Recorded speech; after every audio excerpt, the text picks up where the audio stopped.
This is part 7 of Entity Framework tutorial. In this video, we'll discuss using our own custom stored procedures to perform insert, update, and delete operations using Entity Framework. Let's now look at the steps involved. We'll be using this employees table for this demo. Here is the SQL script to create and populate it with some sample data. I've already executed this script, so if you notice the sample database, we already have employees table there. The next step is to create the insert, update, and delete stored procedures. Here is the SQL script that can do it. Again, I have already executed the script, so if you notice stored procedures folder here under sample database, we already have those three stored procedures: insert employee, update employee, and delete employee. I'll have this entire SQL script available on my blog in case you need it. Right, the next step is to create a new ASP.NET Web Application project. I've done that as well already. So here we have a new empty ASP.NET Web Application project. So to this project, let's go ahead and add an ADO.NET Entity Data Model. And let's call this Employee Model. We want to generate the model from the database. So select that option and click Next. And give the connection string a meaningful name. I'm going to call this employee DB context and then click Next. So now Entity Framework is going to connect to the database and retrieve all the tables, views, and stored procedures. So we have there our employees table, and let's select the three stored procedures: insert, update, and delete employees. And let's give the model namespace a meaningful name. Let's call this employee model and click Finish. So this should generate the ADO.NET Entity Data Model for us. And if you look at this ADO.NET Entity Data Model designer surface, we can only see the entity, but we can't see the stored procedures. To view the stored procedures, right click on the designer surface and then select Model Browser. So within Model Browser, we should be able to see the stored procedures. So notice that under Employee Model Store, we have got tables/views. We expand that, we find our employees table there. And once we expand that, we should be able to see the columns belonging to that table. Similarly, if we expand the stored procedures folder, notice that we've got the three stored procedures. And if I expand delete employee, for example, it shows us the parameters that this stored procedure expects. Similarly, insert employee and update employee. Alright, so now let's go ahead and add a web form to our project.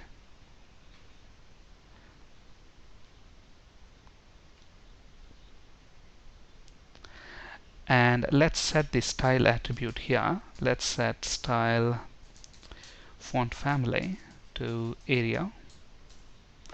And let's actually flip this to the design mode. And we want a grid view control. We need a details view control and an entity data source control. First, let's configure the entity data source control. So click on this configure data source link and select employee DB context. At the moment we have that error. That's basically because we did not build the solution after we have generated the ADO.NET Entity Data Model. So let's build the solution and then let's now configure the data source. So let's select employee DB context, click Next, and our entity set is going to be employees. And make sure you have selected these three checkboxes: enable automatic inserts, updates, and deletes. Click Finish. Okay, now let's associate this entity data source with this grid view control. But before we do that, let's actually auto format this so that it looks a little nice. And now let's choose entity data source 1 as the data source for the grid view control. And we also want to enable editing and deleting on the grid view control. And the reason why we are using details view control here is to basically to allow inserting an employee record into the database. So we're going to do that using the details view control. Okay, so grid view is going to help us editing and deleting. This details view is going to help us with the insert operation. So let's auto format the details view also to use colorful scheme. And let's also choose the data source as entity data source 1 for the details view control. And we want to enable inserting, so let's select that checkbox. Now we only want to use this details view for inserting a row. So what I'm going to do is I am going to go to the properties of this details view control, and there's something called a default mode, and the default mode by default it's read only. So let's change that to insert. And notice that at the moment this details view is allowing an ID to be entered, but if you look at the employees table DDL here, this ID column is an identity column, meaning we don't have to supply a value for that when we are inserting an employee record. So it doesn't make sense to actually allow the ID value to be entered here. So we want that to be invisible in edit mode, and to make that invisible, flip into the source mode, into the HTML source mode, and this is the bound field within the details view. So this has got an attribute called insert visible. Let's set that to false. So let's flip this to the design mode and notice that the ID column is gone. Okay. So with all these changes, let's go ahead and run our web application project. So we should be able to insert, update, and delete data. Okay, now let's actually flip to SQL Server Management Studio. Let's select the rows that are already there. So at the moment we have got 7 rows, and that's what is displayed on the web form. Now let's also fire up SQL Profiler. So click on Tools, SQL Profiler. So basically SQL Profiler help us identify what queries are being executed against SQL Server. So I'm going to run the profiler. Alright, now let's go ahead and edit an employee. So let's say we want to change Mark's name from Mark to Mark M. Now let's click Update, and let's go back to SQL Profiler. And if you notice, look at this, here is the update statement. Let's actually pause the SQL Profiler. So if you look at this update statement right here, look at this. The entity framework has generated a SQL statement, a parameterized SQL statement. It's not making use of the custom stored procedures that we have written.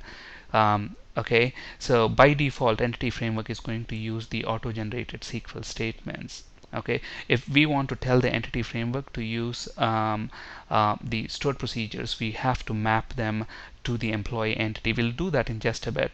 The same will be the case when we insert a new row. Let's say we want to insert an employee called Josh, male, and let's say his salary is 56,000. And once we insert that, at the moment we have a problem. Look at this, when we insert, the data, the row gets inserted.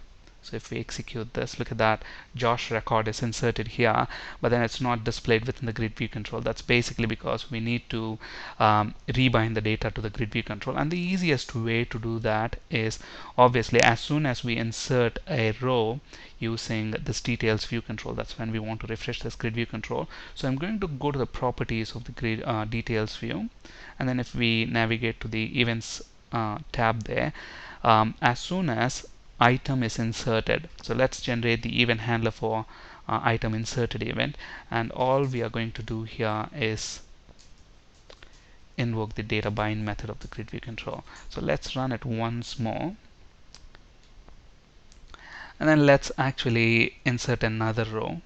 Let's call, let's add an employee called Stacy, female, and let's say her salary is 60,000. Let's insert that, and notice that it gets refreshed. And if you look at, we actually pause SQL Profiler. Let's actually erase everything that we have here, and let's start the profiler once again. Let's insert one more row just to, let's say test male, and let's say 34,000.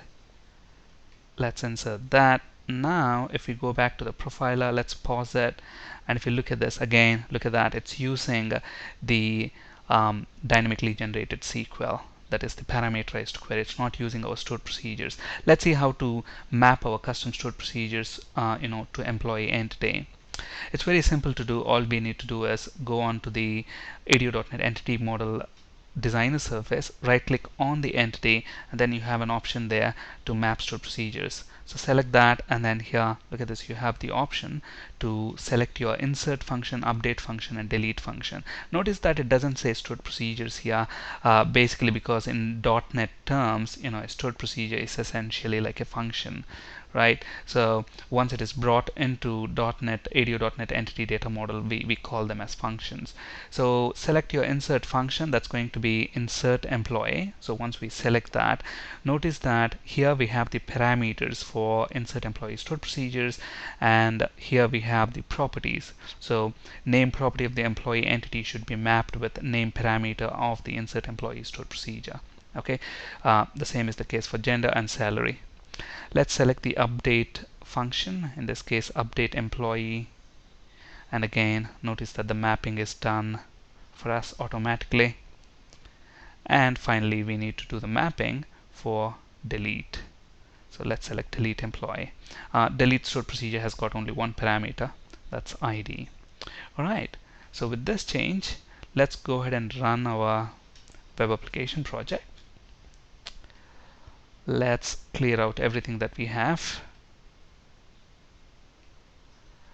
Let's say we have, for example, test 3 mail 20,000, and before we click insert, let's actually start the profiler and click insert.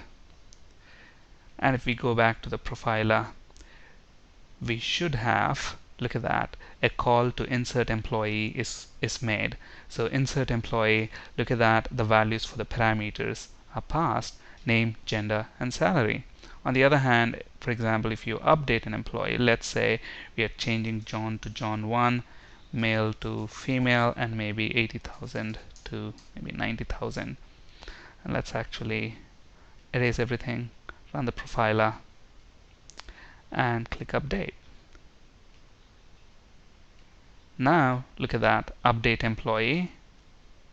So we have, again, as you can see there, the parameter value. So now Entity Framework is using our custom stored procedures. So it's that simple, mapping stored procedures with Entity Framework. That's it for today. Thank you for listening. Have a great day.